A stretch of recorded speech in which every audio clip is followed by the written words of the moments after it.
খুবই গুরুত্বপূর্ণ একটি প্রশ্ন যা এখন করতে যাচ্ছি, যে আমাদের দেশের ক্ষেত্রে এই যে প্লাস্টিক সার্জারি করা হচ্ছে স্তনের বিভিন্ন রোগে, আমরা শুনলাম স্তনের বিভিন্ন রোগে প্লাস্টিক সার্জারি, বাংলাদেশ বনাম বহির্বিশ্ব কি চোখে দেখছেন? আসলে খুব বেশি ডিফারেন্স নাই।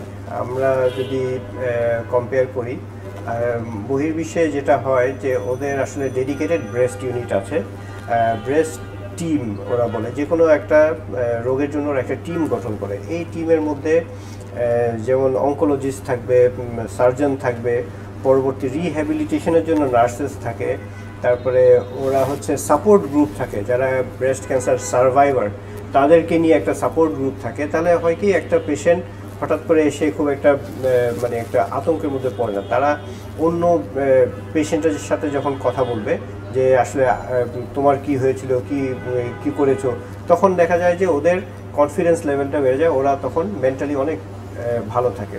এরকম একটা টিম ওয়ার্কের আমাদের আসলে খুব ল্যাকিংস আছে এখনও বাংলাদেশে। আমার মনে হয় যে এই জায়গাটাতে আমরা একটু দুর্বল রয়ে গেছি। তো আমি ব্রেস্ট সার্জারি করছি, তারপরে পেশেন্টটা পাঠিয়ে দিচ্ছে একজন অঙ্কোলজিস্টের কাছে, সে দেখছে, আবার সে পাঠিয়ে দিচ্ছে আরেকজন রেডিওথেরাপিস্টের কাছে। তাহলে দেখা যায় পেশেন্টটা অনেক জায়গায় ঘুরতে হচ্ছে, অনেক রকমের তাদের হ্যাসেল হচ্ছে।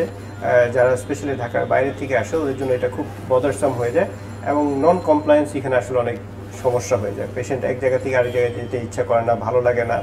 তারপরে তার যে কমপ্লিকেশনগুলো হয় এগুলা ম্যানেজ করার জন্য বিদেশে স্পেশালাইজড নার্স থাকে এই কমপ্লিকেশন ম্যানেজ করার জন্য। একটা কনসালটেন্টের পক্ষে আসলে এত দিকে করা সম্ভব হয় না। তো দেখা যায় যে কমপ্লায়েন্সটা কম হয়, পেশেন্ট চিকিৎসা হয় অর্ধেকে শেষ করে দিচ্ছে অথবা করছেই না। যখন এই রিকারেন্স রেট বেড়ে যায়, কমপ্লিকেশনও অনেক বেশি হয়। তো সেই ক্ষেত্রে আমি মনে করি যে এমনি চিকিৎসা হিসেবে আমাদের সবই এখানে সম্ভব হচ্ছে, কিন্তু আসলে একটা টিম ওয়ার্কটা আমাদের এখনও একটু আসলে ডেভেলপ করতে হবে। ধন্যবাদ স্যার।